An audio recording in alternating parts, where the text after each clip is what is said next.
girls in Afghanistan have been waiting months to go back to school after the Taliban took back full control of the country. Today, their hopes and dreams were shattered. The Taliban closed schools hours after they reopened, backtracking on their decision to keep secondary schools open for girls. Now, female students above the 6th grade will not be able to learn in a classroom. To talk more about this disturbing development, we're joined live tonight by Nooria, Kamran, co-founder of Children Without Borders, and Naqib, Sarwary, activist and board member at Children Without Borders. Thank you both for being with us. Nooria, we'll begin with you. Girls in Afghanistan, they were seen crying after they were promised their schools would reopen today, only for the Taliban to lock them out again at the very last minute. I mean, this was so sudden. What do you make of this heartbreaking development?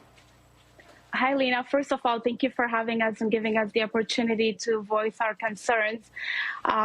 Today was actually a very heartbreaking day for all of us, not just at CWB, but as a nation and as a country, because these girls, especially the girls that are enrolled in our long-term programs, our focus has always been to give them access to education. And today, when they went back to school, they were in school for about 2 to 3 hours, and they were told to go back and not to return back from grade 6 to grade 12. So not only they were heartbroken, but they saw their dreams shatter.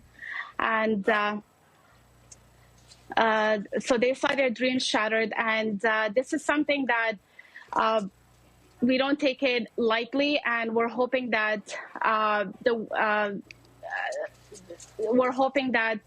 the Canadian government can assist us and help us in getting these girls back in school to prosper and to be to have their basic rights given back to them.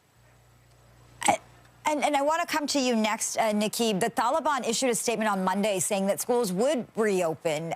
Is there an explanation here? How are Afghans trying to understand what happened, and what are the explanations they're coming up with here? Actually, it came as a shock to a lot of people, yet not surprising. Unfortunately, the Taliban have had a history of breaking their promises. Last time when they were in government, when I was at school, probably grade 1, it took them 6 years to come with a plan. So what they use as an excuse this time that they don't have a proper plan yet to open schools, whether it's school uniforms for the girls or any other excuse. Unfortunately, there is no explanation to why they're not doing. If they don't have the uniforms, it shows their incompetency on being able to organize the schools, to organize the curriculum, which shows their lack of readiness actually in this. For a lot of girls, I have had a lot of sad days, Lena, in my life. Unfortunately, today is perhaps the saddest day in my life, because it's a human rights aggression, it's a cruelty of human rights that the Afghan girls are facing, unfortunately.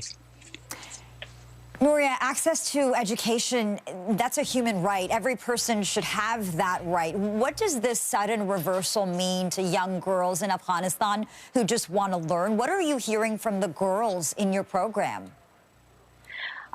First of all, we're hearing obviously all of the girls, not just the girls, their siblings are sad for them, especially their brothers, that they're able to be in school, they're able to get education, but their sisters are not allowed. So they feel the inequality as well as the unfairness.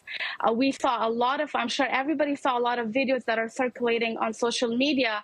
Girls, they don't feel members of their communities anymore. They don't feel they have a voice. The last 6-7 months have been there have been a lot of instabilities in Afghanistan, but the Taliban had promised that the girls will be able to go back to school and they will have a chance to equality. But today, actually, that dream shattered. And the girls in our program, they wanted to be doctors, they wanted to be engineers or even journalists, and they don't feel they can accomplish that anymore. Naqib, is there anything Children Without Borders can do here? How is your organization trying to help? Our organization is a totally volunteer-led organization, Lena. There's only so much we can do, but we are trying our best to work with international organizations, to put pressure on them, to mobilize support within our Canadian society, from individuals, ordinary individuals, to pressure the Canadian government, broader the international community, human rights organizations, the United Nations. We are a small call. We are trying to create a petition online to push for this. There's a donor meeting happening in the near future. I think within the 10 days that the international community will give the promised amount of donations to the Afghan to the Afghan government. This is a time not only for Children Without Borders to step up, it's time for everybody to step up. It's a violation of human rights for one person in one corner of the world is unfortunately a violation of rights for everybody all around the world. And there has been so much reaction from the international community condemning this surprise reversal. Nooria, this comes days before an international donor conference that aims to raise over $4 billion to help the desperate humanitarian crisis in your country. And Naqib was just talking about the aid that Afghanistan needs so badly right now. The U.S. and other donor governments have cut off humanitarian support, saying if the Taliban wants to be taken seriously as a government, it has to give women and girls access to education. How could this move change the kind of aid the country receives? Are you worried about that?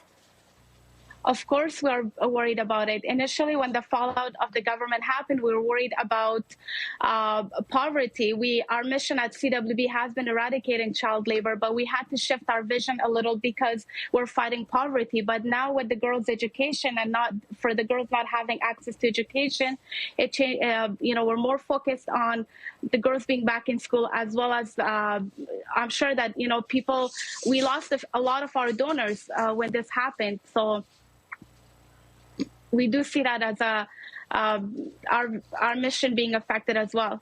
Okay, we'll leave it there. And Nooria, Kamran, and Naqib Sarwary, thank you so much for all of this perspective tonight. We certainly appreciate your time.